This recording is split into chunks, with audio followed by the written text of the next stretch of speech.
Olha,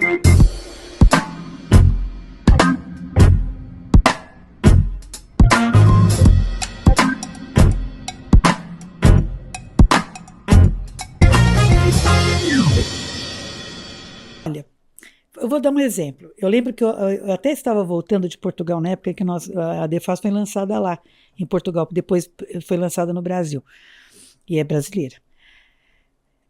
Eu estava voltando e nós tínhamos um congresso para fazer no Teatro Gazeta, lotou o Teatro Gazeta. E eu peguei Mário de Andrade e comecei. Sabe, João, que amava Maria, que amava José. Sim. E eu fiz uma, né, com máximo respeito e com toda a reverência, Sim. mas eu fiz algo parecido, parafraseei, para poder fazer assim. E eu fiquei imaginando como, fez até um poema de várias estrofes, acho que tem umas 12 estrofes. Nossa. Verdade. Mas assim, tudo ligado a isso. Um que gosta do outro, que gosta da outra, um tem filho, o outro não tem filho, depois esse casal resolve ter filho, esse vai por inseminação artificial, esse vai pelo natural, e aí são várias crianças de várias origens, certo? Adotivas e tudo mais, todos vão ter direitos iguais, esses filhos, independentemente da origem, porém, os relacionamentos podem acabar, não podem? Pode uma pessoa querer sair, como é que fica a guarda dessa criança? Me conta. Com 3 pais, com 5 pais, com 6 mães. E acha que a cabeça da criança precisa ficar assim super normal, tranquila, porque ela tá indo para uma escola e fala assim, então, porque meu pai é o Antônio, o José e o Roberto. Isso E minha mesmo. mãe é a Maria, e a Débora e a Janice. E os avós? Quantos avós tem? Os avós eu perdi. Então. Aí vai na festa de escolinha com 3 pais e com 8 mães. Então, me diz que tipo de... Oi? Você quer fazer o que você quiser? Ok. Isso, livre. Não envolva um terceiro elemento nessa história, que ainda mais uma criança, gente. Então, vamos ter um pouquinho de pé no chão, de bom senso, né? Bom senso de canja de galinha nunca fez mal a ninguém, nunca é demais. E você sabe que a nossa preocupação não é julgamento moral, é o que você disse bem, tem liberdade de fazer o que quiser, mas tem consequências sérias. Sérias, e dizem, mas e as crianças? As crianças se acostumam. Não se acostumam. Não, e também não tem que se acostumar com isso. Não se acostumam, não. Há uma pesquisa que demonstra que 1/3 dos filhos do divórcio ainda não se adaptaram, 1/3 é muita coisa, não se adaptaram com a situação dos pais, não tem um bom modelo, isso é pesquisa. Então, quando você fala numa situação dessa, porque a pessoa gosta, porque... Ninguém está preocupado se o relacionamento é heteroafetivo ou homoafetivo. Não nos compete julgar na área do direito, nós não temos que julgar os sentimentos das pessoas, nós temos que julgar as consequências do que elas fazem. Perfeito. Não é isso? E temos que dar garantia e segurança jurídica para a sociedade. Então, quando falam, mas você está julgando, ninguém está julgando moralmente, não. Nós queremos saber, tá bom, então como é que vai fazer a partilha do patrimônio? Quem fez o que com quem? Imagina se um casal já dá toda a confusão que dá. Não, gente, é tão descabido, né? Eu falo, meu Deus do céu, com tanta criança passando fome, com tanta gente na rua, não dá para pensar assim no lado mais solidário da história. Em vez de pensar no surubom, vamos pensar ainda a comida para quem tá precisando, né? Vamos dar água, porque não sei se vocês sabem, mas morador de rua não tem água. Ele tem o que comer, ele não tem o que beber. Porque todo mundo dá comida, ninguém dá água. Então o cara fica, né, sem escovar dente, sem tomar banho, com a barriga cheinha. E ali do nosso lado, né? E as pessoas viajando, imaginando coisas que não... Eu falo, oi. E eu digo assim, tá bom, se a sociedade vai caminhar para isso, eu estou falando de uma coisa que aconteceu, esse congresso, acho que faz o quê? Uns 15 anos? Não vai caminhar para isso. Faz 10 anos, está caminhando. Bom, então nós temos que dar segurança jurídica para as pessoas. Muda toda a estrutura do ordenamento jurídico. Não, e vai caminhar para isso cada vez mais. Então tem que mudar tudo. É só mudar tudo. Dar segurança, como é que faz, né?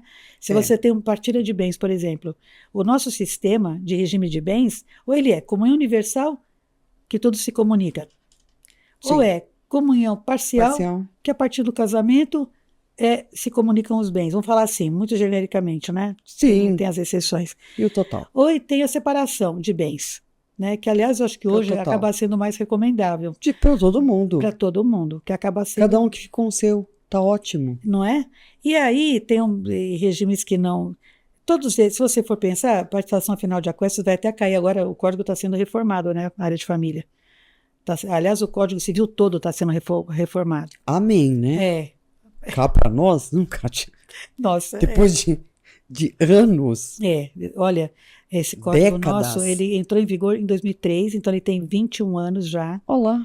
E sabe, o outro era de 1916. Não, esse é vergonhoso. Esse ficou... Esse é vergonhoso. É outra sociedade, é outro tempo, né? É outro tudo. Então a gente... Se a gente já está no... Imagina. No poli. Imagina. Em 1916, oi... era outra situação. Não, tinha poli também. Só que era escondido. Era escondido. Agora E só o marido que podia, né? E só o marido que podia. Lógico, porque a mulher, coitada, imagina o que ia ser. A sociedade mudou bastante. E essa evolução, essa mudança de sociedade, a lei tem que acompanhar. Acontece o fato, o direito tem que dar estrutura, tem que dar garantia. E é importante a gente falar disso, a gente começou a falar, porque já vem falar o patriarcado, pensa bem. No Código de 16, que ficou em vigor até dia 10 de janeiro de 2003, esse código de 1916, assim, o marido é o chefe da sociedade conjugal, começava assim. Olha que beleza. Ele estabelece onde é o domicílio da família, a mulher não... na época, então, a mulher não podia nem praticar certos esportes, né? Foi só depois do direito ao voto, em 32, que começou a evolução. Em 60, tivemos o Estatuto da Mulher Casada, né, que foi mudando assim com o tempo. Pensar que a gente 62. Vota há muito pouco tempo. Muito pouco, de 32. De 1932. Então, assim, para mudar tudo isso, que o marido é o chefe, ele que decide, ele que define e tudo mais, partir para uma mulher se candidatar a um cargo eletivo, né, ser vereadora, ser deputada federal. Então a sociedade ainda está, essa que é a verdade, ainda está amadurecendo essa evolução, porque senão votaria em mulher, como você falou, porque a conquista é uma conquista árdua, é uma conquista de um passinho atrás do outro, evoluiu, mas nesses anos todos, já se completou 100 anos aquele código. Né? Eu não acredito nisso. Então... Eu acredito que a mulher não vota porque ela não quer mesmo. Ainda mais isso. Mas eu tenho certeza. Mas não deveria se ver representada por outra mulher Então, mas será que eu quero ver outra mulher brilhar? Será que eu quero ver outra mulher ali no poder? Esse aspecto é um aspecto a gente falar. A questão é importante. Quando você fala da sororidade, é um termo que está muito em voga. Né, que muito a mulher, pouco usado. Na verdade, na prática, o que a gente percebe não é exatamente isso. Né? Não é a efetiva sororidade. Tem que haver, acho importante, como tem a fraternidade entre os homens, né? Mas na prática a teoria é diferente mesmo. Porque ainda tem aquela coisa, não tem mais rivalidade. Tem rivalidade. Você está tocando num ponto que é um ponto nevrálgico, mas tem que ser tocado. Tem rivalidade sim, porque na hora até a mulher muitas vezes é excluída. Se ela vai, como eu vi num concurso público, uma mulher e um homem chegaram, né, com as notas empatadas no cargo público, né, e a banca examinadora, mas olha, os títulos dela são melhores, ela tem um trabalho melhor, tem uma história melhor, né, uma experiência. Não, sabe por quê? Porque mulher engravida. Porque a mulher não viaja, ela fica presa aos programas da família, ela como se fosse um defeito grave, né? Porque ele nasceu de quem mesmo? Para lembrar. Só para lembrar? É filho da? Não é? Só do pai. Então, e aí fica uma situação, e eu vi, a mulher foi preterida. O homem que tinha empatou na nota, mas perdeu em todo o restante que tinha que apresentar para o concurso. Não, mulher engravida, mulher tem TPM, escutei isso, mulher tem TPM. Então, se ainda tem essa mentalidade, é complicado. Quando você fala mulher, o lugar de mulher onde ela quiser, é onde ela quiser, mas tem que ver que a dificuldade dela querer para chegar onde ela merece estar. Tem tanta dificuldade que ela desiste no meio do caminho. E a gente precisa incentivar que ela tenha coragem, obstinação e ter suporte, que é o que você falou. Aí eu pergunto sempre, a sua rede de apoio qual mesmo? É masculina? Quando você precisa falar de um problema, vamos lá, para classe média alta, falar de problemas, né? Falar de relações, porque eu falo de problemas. A classe média alta, relação. Eles conversam sobre relações, né? Aí a classe média baixa fala de problemas. Então, aí, quando tá nessa alta, vai falar de relações, ela vai procurar quem? Um homem? Não. Ela procura uma mulher. Aí vamos lá pro problema que é a classe média baixa. Ela vai precisar de 1 quilo de arroz, que é o que muito acontece. 1 quilo de arroz. O básico essencial, né? O mínimo indispensável. Eu preciso alimentar minha prole. Então, eu vou pedir para quem? Para minha vizinha ou para o meu vizinho? Para minha vizinha.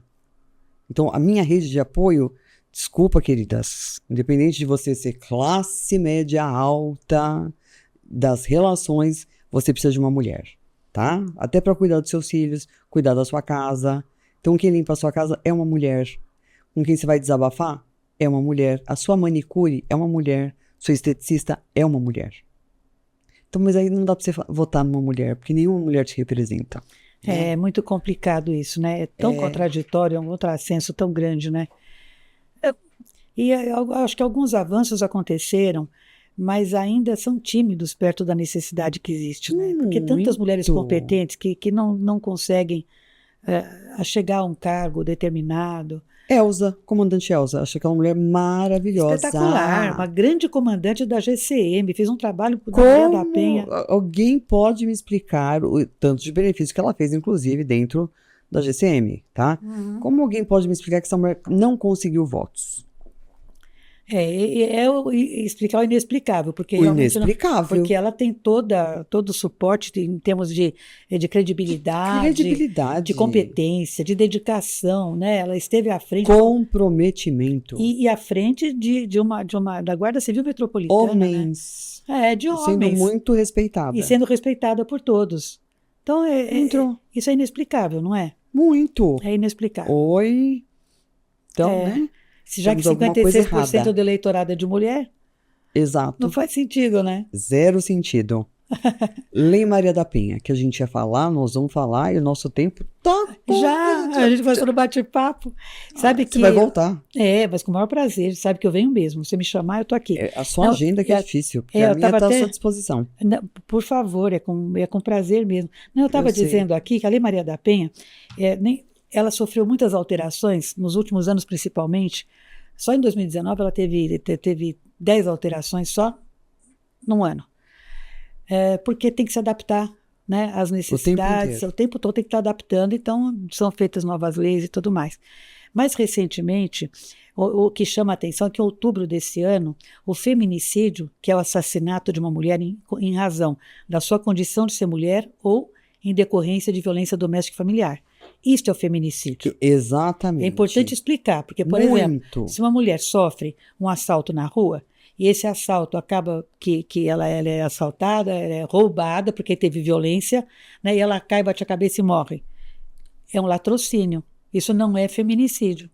Exatamente. E eu vejo que ainda existe dúvida sobre o que é feminicídio e o que é assassinato de mulher em outras circunstâncias que são tipificadas na lei penal, mas que não é feminicídio. Então, feminicídio é quando a mulher é assassinada em razão da sua condição de mulher, que é um crime de gênero, ou em decorrência de violência doméstica e familiar. Isto é feminicídio. E ponto final. Isto. Sem mais. E aí...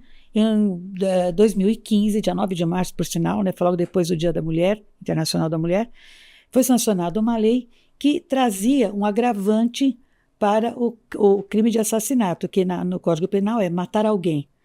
Aí vinha lá, né, esse alguém podia ser homem, podia ser mulher, mas veio um agravante dizer, não, quando a vítima for mulher, em decorrência de violência doméstica familiar ou então em razão de gênero, aí é feminicídio. E trouxe um agravante. O que era antes só até 12 anos de pena, passou a ser de 12 a 30 anos. Né? Ok. Perfeito. Na época, 2015. Agora, em outubro, vai de 20 a 40 anos. 40. Por que precisou aumentar essa pena? Porque precisa haver o temor no sentido de praticar um crime e ter punição. Porque é como se não, né, não acontece nada. Matou a mulher, daqui a pouco ele sai. Então, a progressão do regime é mais rigorosa para poder sair, para ter um benefício em razão, por exemplo, ter um semiaberto, porque é reclusão. O crime Sim, é sim. ser regime fechado. Para poder ter um benefício é muito mais difícil, né? Então, assim, foi agravada a pena. Além disso, foi considerado que é um crime hediondo, então já está nas leis de crimes hediondos. Isso, excelente. Então começou a ter um agravamento. Ah, mas a ideia é punir? Não, a ideia é não praticar. Não praticar, gente. Então Ao tem contrário. que prevenir. Precisa ter medo. O cara precisa ter medo. Se eu chegar perto dessa mulher, acontecer alguma coisa, tô ferrado. Então, tem que acreditar, porque isso vai acontecer. Então, aumentou a pena e fica mais difícil de progredir a pena, ou seja, de poder ter um benefício para um semiaberto, alguma coisa assim. Por uma saidinha? Não, não vai dar, também não vai rolar. Isso tá? é outra coisa também. E a questão quando tem na frente dos filhos, quando é na frente dos pais, quando a pessoa estava incapaz, né, de reagir, tem vários agravantes. Então, isso tudo está na lei. Mas é importante mostrar que existe hoje uma preocupação em que aquele que praticar o crime saiba que é um crime dos mais graves, que tem uma pena muito pesada. Severíssima e difícil também de conseguir qualquer tipo de benefício. Tá? De manusear, porque tem advogado bom para os dois lados. Né? A gente sabe disso. Então a pena tem que ser rigorosa. Bem articulado, que é impressionante. Acha uma brechinha. E aí, justamente, na dúvida. Então, assim, esse tipo de crime, ele não vai ter fiança, ele tem, assim, uma série de agravantes, né? Ele é muito graça, mais rígido. não pode ter graça, muito mais rígido. Essa é Ótimo, a definição. Perfeito. E aí, a ideia é prevenir. A Lei Maria da Penha, eu me recordo, porque a lei completou agora, né, 18 anos, né? Acabou de completar em agosto 18 anos. Só que, na época, quando ela entrou em vigor, e nós tínhamos que trabalhar, na época eu presidia a Comissão Estadual da Mulher Advogada e era conselheira da OAB de São Paulo, estadual. Na época, eu me recordo, nós começamos a trabalhar a questão da recuperação do agressor, porque não adianta ele ser preso e sair de lá, a lei prevê isso, a lei determina que seja feito isso.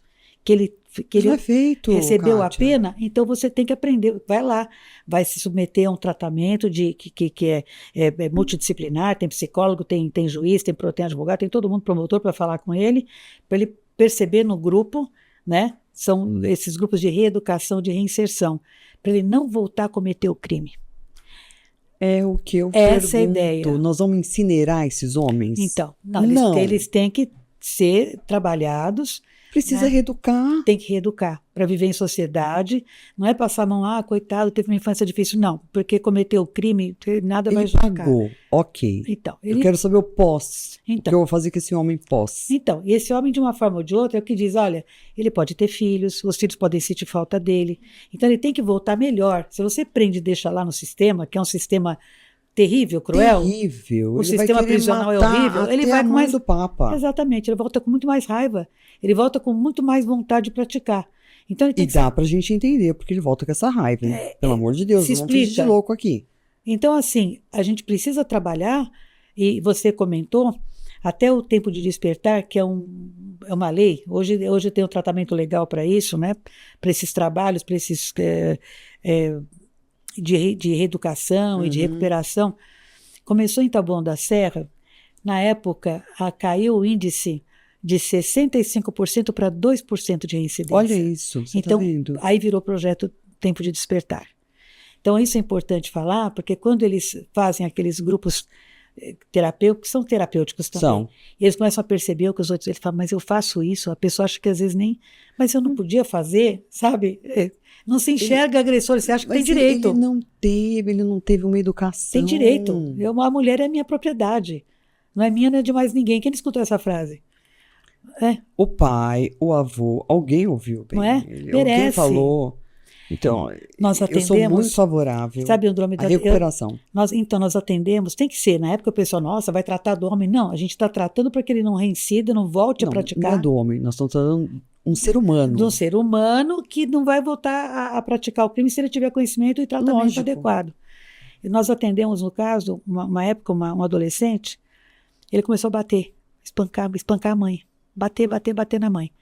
Quando ele foi levado para o grupo de terapia, ele tinha 16 anos, terapia de adolescente, ele falou, mas ela gosta. Mas como assim que ela gosta? Porque meu pai faz isso e ela, não, ela continua lá. Então ela gosta, eu vou fazer também. O jovem, o adolescente, deu esse depoimento. Gente.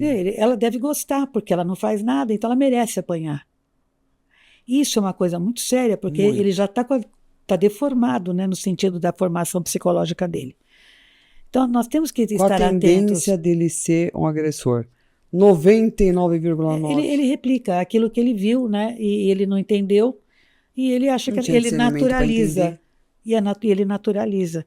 Então, assim, não é justificar agressão, ao contrário, é para dizer que tem que ser trabalhado desde a infância, desde da mais tenridade, respeito à diversidade, né, respeito para que não pratique injúrias, para que não pratique crimes de racismo, porque às vezes...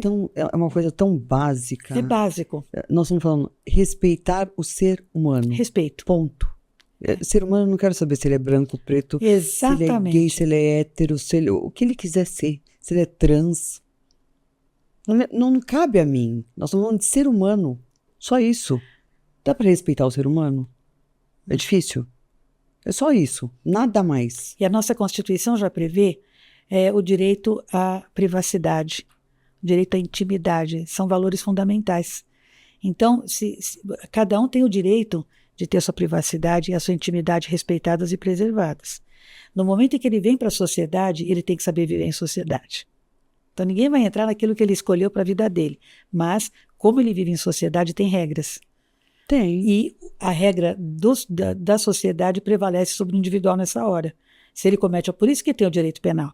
Se não tiver limite, né, aí ele pode fazer o que ele bem entender. Concordo. Né? Então, mas é individual. Então, aí... É indivíduo. É, o indivíduo, né? Então, e ele tem que ser respeitado como indivíduo e tem que ser preparado para viver em sociedade. Então, basicamente é isso.